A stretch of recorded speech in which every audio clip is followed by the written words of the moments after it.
It's beginning to look a lot like Christmas. Oh, let's review. We'll analyze the scene. Sounds holly jolly to me. Before it's over, let's begin. Bum. Bum. That's right, folks. Since the Christmas season is upon us, we thought the way to celebrate and get into the holiday spirit would be with some holiday reviews. 6 to be exact. Selected and arranged for your Yuletide pleasure. So, silver up those bells, light the multicolored lights, and go out and build a snowman as we engage in some seasonal shenanigans. Ooh, yea, verily, And tonight, Dragon, we are unwrapping The Night, Knight, Before Christmas 2019. Yeah. Semantics. Dragon, I gotta say, this thing is it pretty much lived up to my expectations, and my expectations were that it was gonna be corny as hell, it was gonna be delightful. I thought, I didn't even know, I had no idea what the lead character was actually going to be like in terms of like being the knight, but he was delightful, and it would have practically no plot and would be just, I don't know.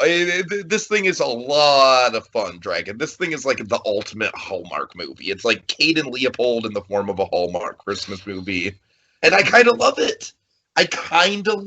Honestly. Dragon, you know what's so pure about this movie? This is going to kind of blow your mind. I don't know if you realize this. I just love the fact that it's set December 2019, right before everything went to shit. Pretty much. And this thing is such a pure-hearted, like, there is no bad person in this movie. Like, Dragon, this movie it's like, this movie is like the ultimate, just like, man, that's where we were before the end times, man. Like, this movie is going to be a time capsule, Dragon. The closest we had to a bad guy in this movie is the one guy we keep just saying, oh yeah, he's a cheater, that one guy, but it's still, he found somebody else and she knew it wasn't in the card. So again, the point being is, like, we just talk up that one kind of bad guy. Right, really. Right. It's like the worst we got, really. And then we have, like, the kind of flirtatious woman who seems like she's going to steal Cole away, but no, she ends up being fine. That's what I'm saying. It's like, these are all such nice people, Dragon. So that's kind of what I took away from this. It's just this like, movie takes the feel-good category literally and makes you feel good. Makes everyone feel good, man. Good is I mean, it's not like, in terms of like the filmmaking and the script and everything, it's no Yates, as you would say, Dragon. It's nothing to write home about, really. Let's be honest here. I feel like the plot is just kind of like a thinly veiled excuse to have shenanigans, but that, you know what? That's okay. It's okay. Because the shenanigans themselves are just a lot of fun, and it does wrap itself up pretty well in the end. It's the most predictable romantic comedy ever, but you know what? That's kind of part of the charm. Well, you said shenanigans, and I mean, again, is this the right show for us to be talking about it on? I mean, come on. Oh boy, and I will say, Trey, this movie does unapologetically rip off Thor in certain regards. Let's just be honest here. But again, that's kind of part of its charm. It's like, yeah, we know this chick and we like this chick. All right, so Dragon, let's get right into it. Give us your plot summary. Well, I had some thoughts too, but I'm sorry. You seem to be kind of like dovetailing into mine a little bit. My bad. But yeah, so Netflix, they seem to be really competing with Hallmark, and you're trying to corner the market on Christmas content for sure. I think we can agree on that. It's. Some of their specials some of them really special, some of them really unique, others very desperate. I'm looking at you, Christmas Prince. But, in this case, again, Klaus being the very special, the very unique in that sense. In this case, this is, again, some are Kate and Leopold, but I like that movie, so it's cool. Kate and Leopold is like, it's one of those weird movies that, again, you and I have this interesting dynamic where we just kind of like fill these weird Venn diagrams. You know what I mean?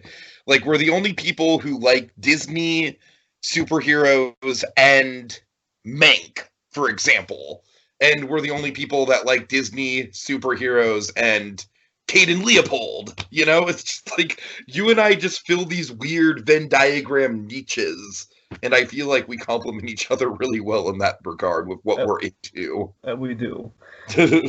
So that's the thing. So also another thing too. Speaking of the Christmas Prince briefly, so apparently Netflix also loves putting Vanessa Hudgens into Christmas movies, which is really funny. Yeah. You look at that because I didn't know she was in the Christmas Prince or like the whole like some of these the Christmas Switch. I think is the other one. Like the point is she's in all these sorts of Christmas movies. I know there's at least like a trilogy of them. There might be more for all I know. I don't know if this counts as like the whole like the third in that. But the point being, it's really weird. But I'll take it. So yeah, this very simple. It's a charming fish out of water Hallmark movie with a Netflix budget, Netflix marketing, which kind of did well for it. I mean, there's the thing. Netflix, the big feather in the cap of Netflix that Hallmark does not have is that Netflix has the top 10 list, and they have like the holiday recommendation list. So that's like everyone's going to see this at least around this time of year. And you know what? Who can say no to a premise? It's like, no, it's going to be cheesy. You know it's going to be kind of trashy. It's like, who can say no to a premise like this? That's what I'm saying. The trailer had me. It was a very innocent premise, very indicative of Kate and Leopold. And it's ultimately this movie, the best way I could sum it up is it's a very earnest Christmas movie. It's so darn earnest. What's not to love? Mm-hmm. Absolutely. Okay. Absolutely. All right. So yes, let me give you a plot summary, kids. I'm gonna give you the whole movie in fast forward. So buckle up. Okay. All right. So Sir Cole Christopher Frederick Lyons. Amazing name. Is in search of a quest in Norwich to become a true knight around the eve of his brother's own knighting ceremony. He comes across a magical old crone who sends our kindly knight into the future to fulfill a quest of self-discovery by Christmas Eve. So he literally, very literally bumps into Brooke Winters once with a car, which leads to him staying with the kindly school teacher. Again, the kindly kind of connecting tissue there, both kindly people. He kind of stays with the kindly school teacher. She teaches him about the future and the holidays as the two of them grow closer and essentially enrich each other's lives and in the lives of people around them. And these two crazy kids, they fall for each other. You know, they're fulfilling Cole's quest. And upon fulfilling Cole's quest, after a trip back to the 1300s, Cole realizes, love was the quest all along. Cole returns. The crone returns him to Brooke with his horse this time, with good old Sherwin. And the two live happily ever after on Christmas. And Dragon, honest to God, I have never wanted a sequel to a Netflix movie more. Because they do a great... Yeah, of course I did. And I swear to God, Dragon, they can do a lot with this. I think his brother was also a nice guy. Yeah. And I want the sequel to just be called The Knights Before Christmas. Just go the aliens route with it. Yes. Either that or Christmas Nights. Right. Or Holiday Nights. Oh. All right. Very nice. Anyway. Okay. So yeah, let's talk some characters here. Let's go in caroling. We're gonna go charactering. Oh God! All right, so let's talk Vanessa Hudgens because honestly, I'm not gonna remember her as anything but Vanessa Hudgens. So I'll try with Brooke, but I make no promises. You know what's funny? I've over the years, she was in this show. It was a kind of a quasi, basically the thing that kind of gets us the Harley Quinn animated show in a sense. The guys who were working on the Harley Quinn show worked on this show called Powerless. On, I forget what that might have been on NBC. The point being, the show Powerless, which had Alan Tudyk and Vanessa Hudgens, and essentially just kind of the average Joes in the DC universe working at Wayne Enterprises or something. The point being, just a bunch of these average Joes led by the very perky, very upbeat, very pleasant Vanessa Hudgens. So I've grown really fond of her through that show, and just every time she pops up in stuff like this, since oh my God, Vanessa Hudgens, she's so darn pleasant. I love her, man. She's great, all cute and charming. And of course, I didn't really grow up with High School Musical, but it was definitely in my periphery as a teenager. I didn't really watch it, but I definitely recognized her, for sure. Yeah. So it's been interesting kind of seeing her go from like the America's Sweetheart, high school musical to, arguably she's still kind of America's sweetheart, but she's kind of got like a warm sort of like new age mom charm to her. You know what I I mean, mean? that's the thing. I'm with you too with the High School Musical thing, where she was more like kind of like the trendy girl of the time who kind of fell by the wayside. But now Right, she right. kind of softened into, oh my God, look at her, she's so darn cute and perky. Exactly, yeah. So, in turn, she's playing a very pleasant. Again, we kind of take her back to the school setting in a sense, in a loose It sense, comes I guess. full circle, Dragon. It comes Yep. full circle. Of course, on the other end of the Netflix spectrum, we have Zac Efron, killing people. But Oh my God!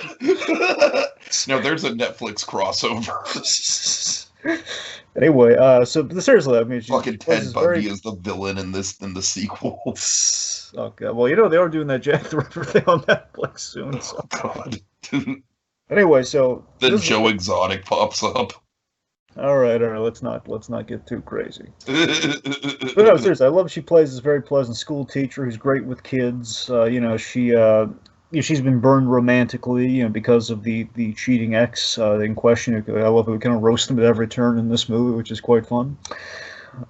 And but like I said, it's like even him, it's not like he's inherently evil. Yeah. It's not like he doesn't seem to have any like resentment towards her at all. It's just it is what it is. It's like they grew apart. It's just it's sometimes that kind of shit happens. And she kind of saw it. She kind of saw the writing on the wall deep down. It's like, yeah, it was. Right. I guess it was. That's what I'm saying. Like, there's no true ill will. Just like like surface level ill will. Like, oh, that guy. Yeah. I like that guy.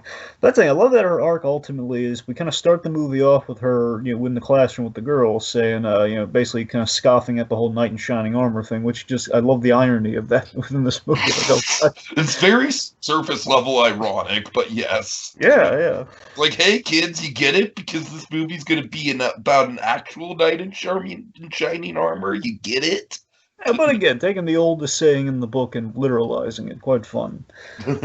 I mean, I love how she's very open-minded. We don't have the whole that's the thing. I love the movie subverts a lot of stuff. Like we don't do the traditional we don't nothing against this, but we don't quite do the whole Santa Claus 2 thing where she has the arc of she hears the craze and it's like you're Santa Claus, and we'll have the whole betrayal before she comes around. It's just okay, she just accepts it.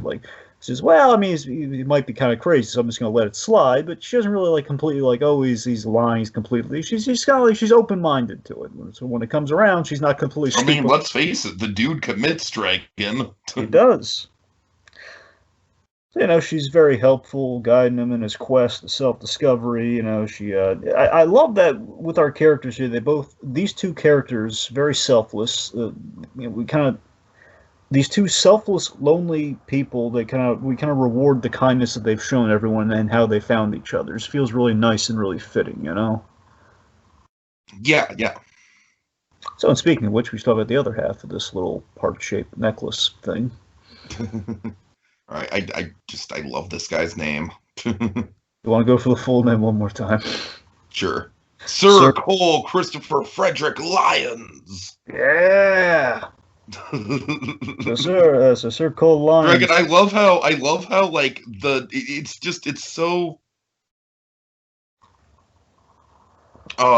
it's so fucking humble, the fact that Netflix they just shoot outside of some random castle and that some maybe an acre of forest, and that's the extent of their medieval setting.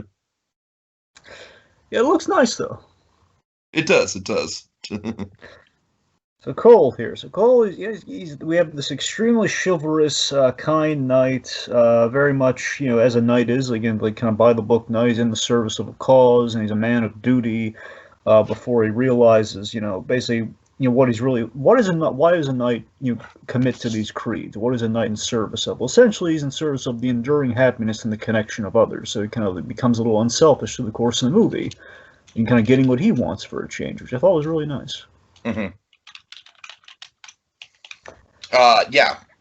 I think that just generally speaking, Dragon, I don't recognize the actor playing this guy from anything, but I don't like I looked him up on IMDb. He really doesn't have many roles. He was but... supposed to be in the new Game of Thrones shows that they were supposed to do, but they kind of nixed. So it was kind of his. But I just think that he radiates charm, man. I don't know what to tell you. You know, he's very much kind of like the Renaissance fair version of like what you think a knight should be, but like I said, I just think there's something really humble about this movie. It's like they're not trying to make any sort of deep lore mythology around this, you know? They're not trying to create like, and honestly, I think it would be cool if in the sequel we saw like, you know, like an actual dragon or something in his universe, you know, if they bumped up the budget a little bit, you know, like maybe there's an evil sorcerer crossing over into our timeline or some crazy weird shit like that. But for this movie in particular, I really appreciate the fact that it's so humble. You know, the character himself is humble. The environment is humble. Absolutely, and I love that this guy again. He's not just the traditional, like he's not wigged out by every single thing. I love that he's a smart character. You know, he adapts to the new land, as it were. You know, he's kind of he doesn't fully get it, but he's kind of learning from Alexa. He's dealing with Alexa. He's learning from the TV. You know, he's getting a few of the phrases down. He's not just a fighter. He's not just like a guy wailing the sword around for a change with the medieval knight. You know, he's kind of we bring the class, we bring the charm, we bring a knight there. Knights are men of, again, as we kind of learned through his background, this isn't traditionally with knights, as we could definitely learn with Gallivant a little bit.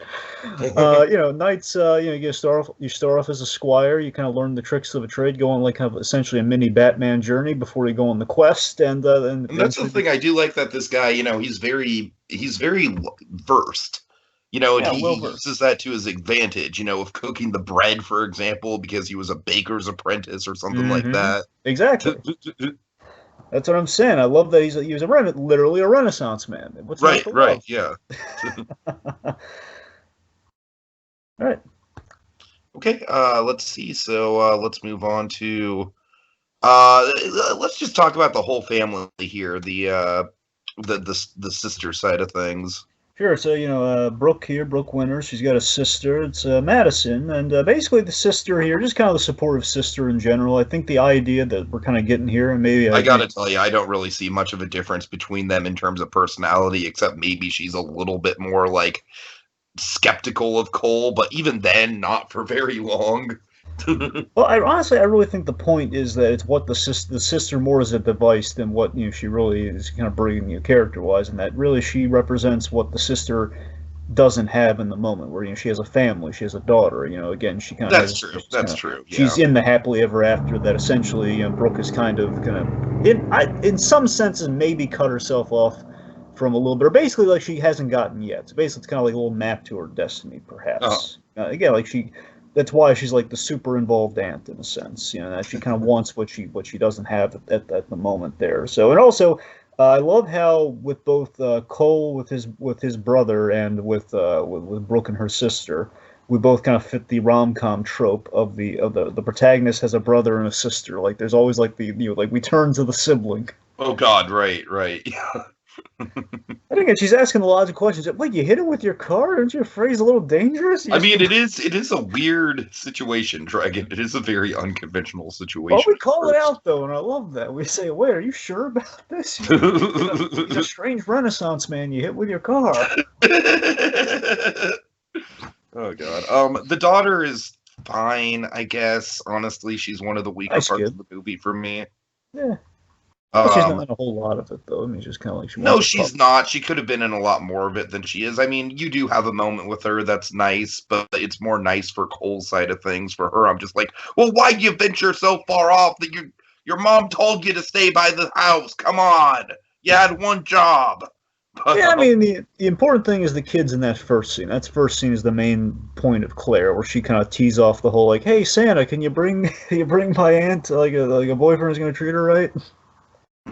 Who's not going to cheat, which I thought that was pretty pretty bold to have, to say right to Santa. Yeah. But again, it's a nice, as I'm saying, nice thought though. So good. And again, I like that we kind of show the generous kind of thing of the family. A lot of generous giving. Like she gives The glove thing is nice. Yeah, gives her friend the gloves and gives out the cookies to the neighborhood, like that sort of thing. It's a little bit kind of set up like the giving influence of Brooke to again kind of cement like this Brooke woman. She deserves a happy ending with this. Again, you're rooting for these two crazy kids. They're both so selfless and helpful towards everyone. Because again, Cole, big element of the movie, helps the old crone out, man. I love how helpful he was to that old crone at the start of the movie. He's like, no, well, he's got hop on the horse. I'll guide it to town, man. Like, right. Really nice. I like how the old crone is kind of like the reverse Beauty and the Beast tag. Yeah. Like, what if like, you know what? I'm going to send you on a good mission. Yeah. Instead of making you into a beast, I'm going to make you like a beast by day and night. Sort of. I'm going to give you a half break on that. All right. Dragon, I want to really quickly just highlight the two of the dad characters in the movie. Sure. I know we don't really have them listed in our roster here, but just really quickly, because each of them, well, you have a moment that we'll get into, but I really do like the dad of the of Claire of the family of Brooke's family. I'm sorry, Brooke's sister's family. Yes, Madison's husband. Yeah. Yes, I really liked it. He has only one moment where he gives Cole the big bear hug, but I don't know, that's a fun moment. It's pretty memorable. It's kind of nice where it's like, all right, this guy, he's been on a business trip for most of the movie, but he still has one fun moment to shine.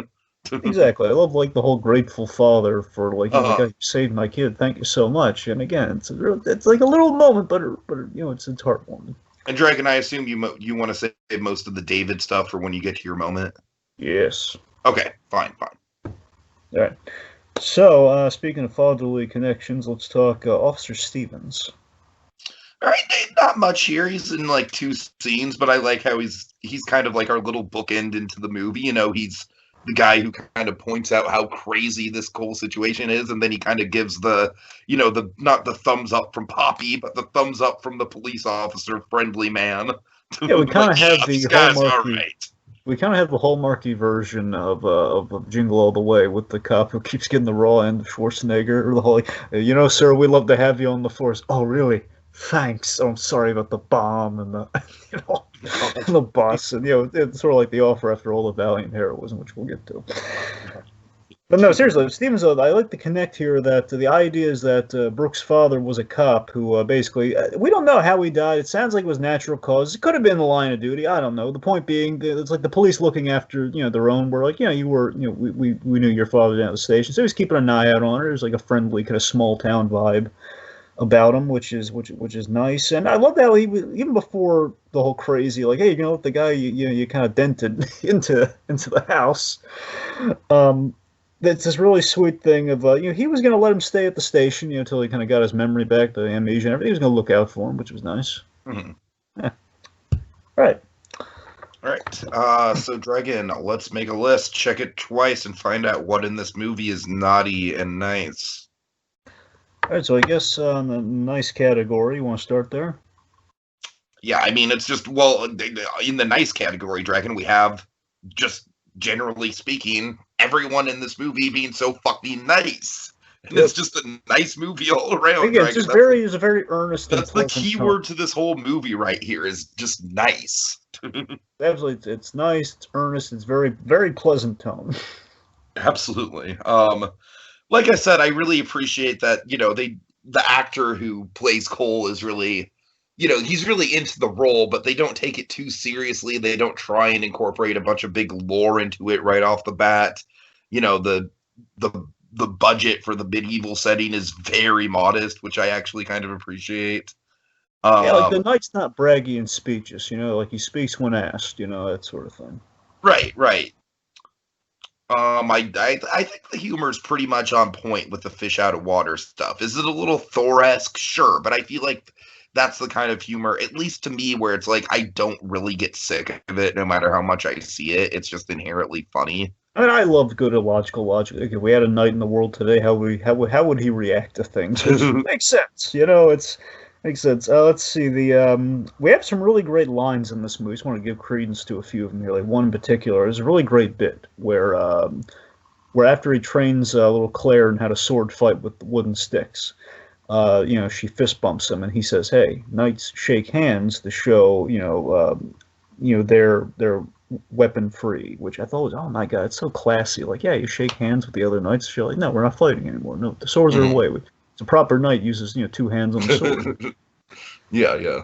Very nice, very nice. Again, the mistletoe bit with the flirty neighbors to show you, like, everyone's nice, and we think, again, the subversions, as many tropes as we follow. You think that flirty neighbor is going to be like the cause of the low of lows? Yes, and we wonderfully. Again, as many tropes as we. I swear to God, Dragon, I thought for sure what they were going to do is they're going to insinuate like, oh, Cole doesn't understand. He's just going to think like, oh, well, it's a tradition. I'm going to have to be the gentlemanly type and go with the tradition. We don't. And then, of course, we're gonna have the moment where Vanessa Hudgens walks in and she sees Cole kissing her. I thought exactly that's where we were going with it, and it wasn't. We all did. The chemistry between Brooke and Cole really nice. Again, these two, great chemistry there. Yeah, definitely a two cute kids sort of thing. I love the Santa Claus in this movie. I love like the whole husband-wife Santa Claus duo in the. Yes. I'm glad you mentioned them. They're fun side characters. And again, I love the way we'll get into. Could you please stop calling my wife old crone, buddy? That's what I'm saying, but I just love the setup here where like the kids in this little village, they make lists and everything, they run up to them, and it's really nice. This whole setup is great. I appreciate the fact that the Santa has a natural beard. Yeah, too. I mean, so rarely do you see. That's what I'm saying. I love this whole setup here for this little Christmas village, but more on that later. We'll get to that. Yeah, I know. Yeah. Again, so we have nice Hallmarky moments for sure, like the whole bacon the bean bread, little Christmas wish bean inside the bread, mistletoe. The magic bean. What I'm saying, like we have bits like that, the mistletoe, the goodbye. These are classic Hallmark moments, but they're nice to see. Right. Let's see again, the whole the set pieces, which we'll get to later, but also the medieval set piece. That's quite nice to kind of start off with there. Cole's brother, nice guy, with Sir Geoffrey. Sequel worthy, perhaps. I don't know. The orange and the halfpenny was also a really nice moment too, when she would call back some of the memories to the whole like I got an orange and a halfpenny. Right. I don't really have a lot of naughty for this, Dragon. Oh, I got very simple naughty. Like okay, so here I've got one. Okay, what do you got? I think that, like, granted, the movie deals with this very quickly, and it's like, oh, Cole's actually a super nice guy underneath, and that's why we're falling for him. But at the beginning, Dragon, I think there's a little too much, like, oh, I trust this guy because he's super attractive. I think there was a little bit of that, sure, but it bothered me just to, like, again, it's not like the movie gets past that very quickly, and it's like very quickly, it's like, all right, this guy's a super nice guy, and that's why we like him. But I don't know, I just thought like there was a little bit of at the beginning, just like, ooh, hello, this, like, Dragon. I don't think that she would have taken him home if this dude was just like an average schlub. That's kind of what I'm saying, I mean, look, I'd like to think it wouldn't matter, but let's be honest. Again, we're kind of in that kind of that Hallmarky space here. Yeah, that's probably true. I mean, literally, the first thing that the sister says is like, "Oh my God, he's gorgeous." So I don't know. Again, it's not that big of a deal, but it's like literally the one nitpick I have in a movie that feels pretty much critic proof because it wears its heart on its sleeve so much. Okay, here are my nitpicks. Okay, I'm just gonna list them in the rapid fire. So, okay, one scene I kind of call BS on. There's no way she's lending the as far as she's concerned, the amnesiac knight her car. Oh my God! Yeah.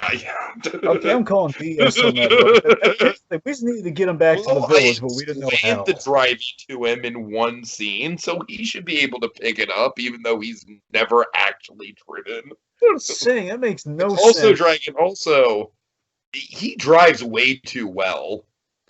Well, he should have drove a little worse, yeah. Because That's what I'm he saying. was Like, a little. like there's a little bit of stop and go, but like generally speaking, he gets where he needs to go, and I just don't find that very realistic. I mean, he swerves a little bit. Here's what I think. I think we couldn't get the stunt budget entirely there, where we could make it a little bit more reckless. But Right, here's the thing: there's a line because if he's too reckless, we got to arrest him, which we can't do, or else there's no movie. It's like a weird. Well, that's what I'm saying. Like, why just have her take him to the place or let him walk? I mean, he's at night. Let him walk. It's all about. Isn't like the whole medieval thing? It's all about walking. I don't know. Here's the movie. Here's the second movie. You ready for the third movie? All right. Okay. Sorry, go ahead. All right, okay, a few other things. Here's the thing. As much as I like our protagonist, I gotta be honest though. I think the four name thing is awesome, but the first name kind of a problem. Calling him Cole, given the whole. It seems like a dumb joke, like Sir Cole. Because think about it, if you hear that in Succession so much, don't you think it sounds like Circle? Honestly, I didn't.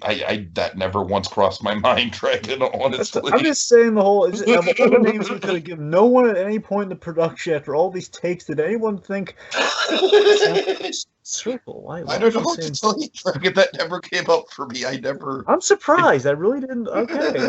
I mean, look. That's what I'm saying. That one's the smallest gripe of anything I got. I just want to be saying that one. Just every time I watch, like, why did they call him Cole? Given the whole Sir thing, it's Circle. Anyway. All the names they could have given him. Oh, anyway. That reminds me of a running joke my sister and I had that Brock from Pokemon's last name was Lee. Oh, yeah, we did call him Lee, didn't we? No, that was a running joke my sister and I had, and we just thought it was the funniest fucking thing ever. Like, what if Brock's last name was Lee, and so therefore his name was Broccoli? God. All right. Anyways, let's see. So, childhood memories aside. All right. So we had an unnecessary dream sequence where it's like, why do we need like the whole like he goes to the old crone in his sleep? It's kind of a nightmare, kind of not, because we don't really have bad guys in this movie. Right. It's just like, why do we have just telling us things we already know? He's aimless. There's the thing. Look, I'm all for. I understand he's having the crisis of the quest. That's fine, but like we have to have a scene really going out of our way to establish that again. Really, we're already dealing with him driving to the little when he shouldn't be able to drive to the little village. I don't get it. Let's see. We have. I don't mind that we do this, but it kind of bugs me that we do it in succession. We do kind of maybe a little too much of the Hallmark kind of sad moments. So after Cole leaves, we have in succession, it's the bean. Well, that's what I was making fun of, Dragon. I think that moment is honestly like a little much. No, but here's what I'm saying, Tiki. It's like three things in a row. It's just too sad. It's just so sad. Oh God! We do like it's the bean, and then she wishes Cole was here. And then she finds the gift in the tree, which is great. But this is what I'm saying. Like right after the bean, it's like, oh, there's the gift hidden in the tree. It says, "Hey, love, Sir Cole." And then it's Christmas morning. Like, hey, how you? Oh, I miss Cole. It's like, this is what I'm saying. It's a little too much sadness. I mean, it's like one note removed from her just literally eating a giant bowl of ice cream. That's what I'm saying. It's like, look, I mean, the moments play fine. It's just like they're too close together. Uh-huh. I don't know. It's just too much sad. And also, where the heck does that puppy come from? Seriously, okay, now let's be clear. Here's a pro. I meant to mention a little nice thing to mention, but it doesn't excuse this puppy thing, okay? It's Cole's whole rationale for the whole time travel thing is, so you're telling me only things you comprehend are possible. That's a great retort. I love that. That's good, but doesn't explain where the dog comes from. Nope. My head can't Cole got the dog. No That's my head answer for you, Dragon. It's magic. I mean, fucking holiday magic, Dragon. All right, well, I don't know. My headcanon is perhaps like Cole. Like, when I first saw the moment, I thought what was going to happen was it was revealed that Cole was like already there. You know what I mean? That Cole had brought them the dog. Not the case. I thought he was going to walk out like, oh, Merry Christmas. And I knew you wanted the dog, so I got you the dog. But no, it's just a mystery. Oh, well, one other nice thing. We kind of coined Kubo a little bit in this movie. The whole when he comes back and I realize you're my quest the whole time. It's like the big moment from Kubo. He said 4 words to me. I love you, monkey. No, he says, you are my quest. Uh-huh. Anyway, all right. So let's talk moments. You're first, Bucko. Okie dokie. So yes, of course we have the transition for Cole. Just right away, Dragon. This movie wastes no time. We spend like 5 minutes in the medieval setting, get to the old Chrome business, and I love how we transition from Cole walking in the woods into walking in modern day. How it starts off very slow, where it's like he's in the snow and he's like seeing like the lights and then the cars, and I love like the slow realization, Dragon. It's like because usually these types of movies, like something like Enchanted, for example, I love Enchanted, but it plays it very, very broad, the reactions for the first time. Whereas with Cole, he's just like kind of slowly just like, oh, this isn't right. Like this is very modern and new. And oh, look, there's the giant sky dragon. And, and also, Dragon, I just want to point out, I do love that transition. We get some good fish out of water gags with that. But I just fucking love this Christmas village, Dragon. It's such a goddamn good setting, and that's honestly the main reason why this is one of my favorite moments. It's just like, first of all, I love the idea that this quaint Christmas village, it kind of connects the two timelines. You know what I mean? Yeah. It kind of feels like this timeless place in the middle of the woods, just like Cole's like little half acre of medieval castle and forest shooting location is. But yeah, man, it's just there's such a charm to it with all the lights and the Santa's village and everything like that. And just generally speaking, Dragon, I think it's very plot economic to have this knight wandering into this holiday village where everyone just kind of thinks he's a costume performer. It's like they get the ball rolling on it really quickly. It's a beautiful location. It's got some fun fish out of water humor that we get right away. Altogether, really good moment.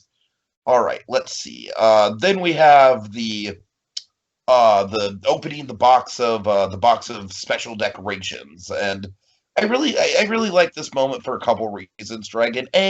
Yeah, sure, it's cheesy as hell. I'll give you that, but it does set up the ornament. And generally speaking, I do really like the idea of the hidden present in the tree. You got to admit, that's a nice sentiment, right? It is, and also I love like some of the stuff she pulls out of the box, like Mr. Ginger Snaps. And I also like the idea that I don't know why I keep wanting to call her Claire. Jesus Christ, Claire's the niece. Oh, okay, that's why I keep wanting to call her. Maybe it's just because I'm more used to like we say the name Claire a lot. The name Claire's come up in multiple. That is true. Yes. And again, if you watch House of Cards, you'll be seeing Claire all the time. Oh God, fair enough. Claire. But anyway, so Brooke, I like the idea that she's a very self-sufficient woman who's kind of had to kind of stick it out on her own after her parents died. You know what I mean? And she's got the she's got her parents' house, but she's living alone, and she's kind of she's got kind of a Mary Tyler Moore, like, we're gonna make it after all attitude. Yeah. And just, I don't know, just generally speaking, I think there's just something really nice to Cole being like, like, well, you shouldn't keep those emotions bottled up. You should, let's open them, come on.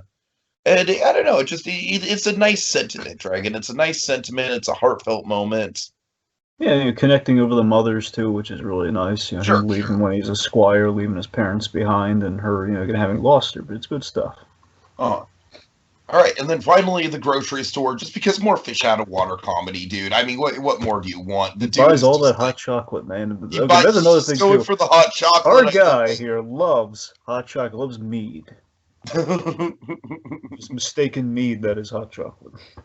He loves hot chocolate almost, keyword almost, as much as Howard Hamlin loves tea. You're right, almost. Not quite, Dragon, not quite. Again, just here's what happens, folks. You're on the golf course with Howard Hamlin's like, oh boy, I'm working up a thirst here, and it rings like someone rings like a little bell and brings like a table and everything. He sits there, some tea, maybe some iced tea in waiting while he's having just some What's the Venn diagram of people who have watched The Night Before Christmas and even know who Howard Hamlin is, Dragon? That's what I want to know. I'm gonna make the Venn diagram even smaller, all right? Then we have Kevin Walktell kind of side sitting, joining. Okay, let's rein it in. Anyways. Oh, sweet Jesus. And then, of course, the bread. He's just... This, I think, is probably the actor's, best physical comedy, is just him just shoving the bread into his mouth. Eating the bread like Steve Martin's getting those hot dog buns out. It's great, just all around. Don't get me wrong, Dragon. I think you had the best fish out of water comedy scene, but we'll get to that. I still think this is really fun stuff. It is. All right. So it brings us to my moments then, right? Yes. All right, so let's see. Starting off, we're in Barton's Diner. We're using the little diner scene here. So this is So I love the illogical throughout the movie with kind of our night fish out of water stuff. I feel this is probably the best kind of encapsulation of it because it's a smart solution to the hungry night dilemma where, well, he's hungry. He's trying to kill. Just fucking trying to kill a skunk for dinner. Yes, the most unrefined way. It's like a giant pyre, so he can cook it. He's gonna kill the smelliest thing he can. It looks like such a nice residential neighborhood. It's like she has a really nice. Why are there skunks around? I mean, it gets to the wooded area, maybe. I guess that's why. Anyway, but yeah. He's trying to eat a skunk, but it's like, well, you didn't even check the house for food or rat. Anyway, so Brooke takes him to a diner. They're gonna get some grub here, and I love that Brooke essentially. I think the thing I laughed out loud with, she just orders the equivalent of essentially all his medieval chow. Right. Because he wants some boar, and he wants some berry to wash things down with. He wants some brown bread. Wants stuff like that. So she orders 2 cheeseburgers, a side of fries, and two hot chocolates, which is all he really needs. And then we get just literally Dragon Marvel should be suing this movie for plagiarism because it's not that I'm complaining, but it's literally the exact same gag. Basically, but again, well, I guess I'll correct myself there. I think in 4 the gag was more so that he slams the mug down so hard that he breaks it. Yeah. And in this, the gag is that he calls the waitress a wench. Yeah. So there's a little bit of a slight difference, but it's still literally the same. Another. Well, yeah, the bigger add to this scene is we have the call out of that scene a little bit more in the other one here, where it's Thor just doesn't get another. You just say I'd like another. You don't just say another and just smash it and have it brought to you. Where in this case, it's you can't no Cole. We don't call people that anymore. So you go oh, I'm sorry, my another mead, dear fair wench. No, it doesn't say wench. It's fair server. Oh. Unless you're in medieval times, you can't call people wenches. It just doesn't go. Oh God. So let's see. So he's threatening. My other favorite thing in the scene too is again within that nice conversation between the two of them, and of course she points out the essentially Sir Douche in the corner there. That guy. He's he brought the girl that he kind of cheated on her with to the place. I love that Cole's threatening out of honor. He's threatening to kill the guy in her honor. He's like, no, you can't do that. No, don't. Or sheathe the sword, buddy. Sheathe the sword. Right. Really, it was just really funny. So, you have that. Well, then perhaps he deserves more than just a thank you. Yep. All right. So then we have I love our heroic night moments. We're very much kind of gallantry as it all. Here's the thing. I love when our characters save people for sure. Don't get me wrong, him saving Claire and Lily, it's great. And I love the aftermath with the hug that we kind of talked about already. But what I love more so, I can't explain why, what I love a little bit more than the save, because the save, it's a little indicative of the whole Rise of the Guardians, the whole how Jack saves his sister in Rise of the Guardians, we're gonna play a game on the ice, I'm gonna save you, that sort of thing. Hey, pretend you're a snail, crawl in your belly. It's good, it works, but I love it when Sir Cole, or Circle, depending how fast you say that, how Cole He catches the purse snatcher, man. I love how he springs into action. That punk kid steals that purse. He chases him down, grabs the fake rubber sword. Thank goodness, or else this scene might have a really different ending. Chases him down and just nabs him and just, oh my god, just it's awesome. And that earns points with the officer to later. My god, this guy could actually be an asset to us. And that's another thing too. I want to highlight the movie with too. I love that we give Cole kind of a logical out here where, if he does stay, he could open a bakery, or he could, he could become a cop in modern day, essentially the night equivalent. Good stuff, good ideas. Love it. True. Okay, and the last and most important scene of all the favorite moments. Presenting the Christmas gifts to David and his kids at the big Christmas Eve feast. So I love everything about this feast, man. I love how it ties into like the Winter family, the Winters family whole thing, where they're a very giving family. They always kind of believed in that, and they kind of gave to less fortune. They kind of got the community in on the act.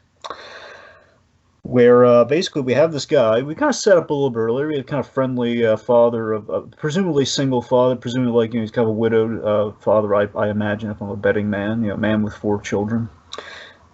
Again, times are tough. We have him at this little feast, and essentially he's the main guy this year they kind of decided to really go all out for and kind of help the less fortunate with. And I love how we have bits that show this guy's really nice, where we have like this thing where his kids like, man, I wish we had a tree this big. And remember, kids, and they're talking about presents, man. He says, what's the best thing under the tree, kids? Love. It's like, oh man, that's nice. I love this guy. So they take him to a private room, and they present this little tree. Well, basically, there's this tree with a whole bunch of presents under, with the Santa Claus and the Mrs. Claus from earlier. And I love how Cole's in on the act, and Cole kind of facilitates. Well, the Santa Claus made a slight miscalculation. He brought your presents here instead of your home. And the kid's like, oh my god, this is the bike I want. This is like this and that. It's just this beautiful act of kindness amongst the community. And Cole gets in on the action, and they even give like the father some cash, and he's like, well, guys, no, this is too much. Like, no, I guess I'll pay it forward when I can. And Cole has this beautiful line where he says, from what I can tell, you already have. Yeah, I love that. Yeah. Just says everything, man. And like Cole's in the night costume doing selfies. Like, there's nothing is wrong with this. Everything is beautiful about this scene. This is seasonal cheer as far as the eye can see. This is the most Christmassy moment in the entire thing. Of course, being on Christmas Eve, I'm sure that helps it. But it's a beautiful little scene. I love it. All right. So final thoughts, Dragon. I just all together, I think this movie is just charming as all hell. I mean, there's not. It doesn't aim too high, but by not aiming too high, it doesn't really have too high to fall. And I think that, just generally speaking, it's super charming and just nice, Dragon. It's nice. That's all I can really say about it. Final thoughts for me. It's a very cozy Christmas movie in the best of the Hallmark traditions, despite not being a Hallmark movie. It's pretty much Kate and Leopold, but it's a seasonal one. And let's be honest, I think we're overdue for another Kate and Leopold. And it's one of those premises we haven't really done a lot over the years. When traditionally we just kind of like rehash a lot of the same stuff over and over again because something's popular. Where I guess Kate and Leopold just kind of skirted by until now, but just like, hey, let's bring it back. It's been a while. Mangold's in this year. Let's do it. Basically, this movie, ultimately, it's a testament to chivalry is not dead. That's the mission statement. Chivalry's not dead, man. It's also seasonal. Basically, I just love the spirit of this movie. Sometimes, around the holidays especially, we should give a little back. Especially to the people who have given so much to us. Again, like the Coles and the Brooks of the world. It's the simplicity of people living by creeds and principles. I mean, Cole earlier in the movie had this beautiful thing where he talks about essentially the knights, the creed the knights live by, where it's like, you're sworn to valor and virtue. The blade defends good. Your might upholds the weak. Kindness will give you direction, and to those who seek it. Something like that. Where it's the creed of the knights. Like these days, we're in a world that's kind of absent of creeds and principles these days. Everyone's out for themselves. Especially this year, everyone's a little crazy. And it's refreshing to see good in the world today like that. That's kind of what this whole movie is about. Like, we need like a knight like this. We need someone to show us that we can be noble, that we can be better, we can be selfless. We need to live by creeds, non-crazy creeds, but just like creeds that benefit humanity. That's kind of what we need to do these days. Everyone needs like their own personal creed that they can live by, especially around the holidays. Yeah, well said. All right, so Dragon, next time we are going to unwrap How to Train Your Dragon Homecoming. This is another How to Train Your Dragon Christmas special, because we've done one other one, right? Yes, we have. There was The Gift of the Night Fury, which, I mean, for the longest time, I would have told you it's the only one we're ever going to get. And then How to Train Your Dragon 3 happens, and oh my god, we're going to do another one. I was amazed by this. Like, okay, that's... Another! Yeah, I know that serendipitously, just serendipity in play here. We're talking knights. Let's follow up a little dragon. Yeah, why not? Why not? Knights and dragons, why not? All right, Dragon, take us out. Well, kids, time to dash away, dash away, dash away. All but as we wave goodbye, don't you cry. We'll be back again next time with even more seasonal shenanigans. La la la la la la la. It's the magic bean. Magic bean.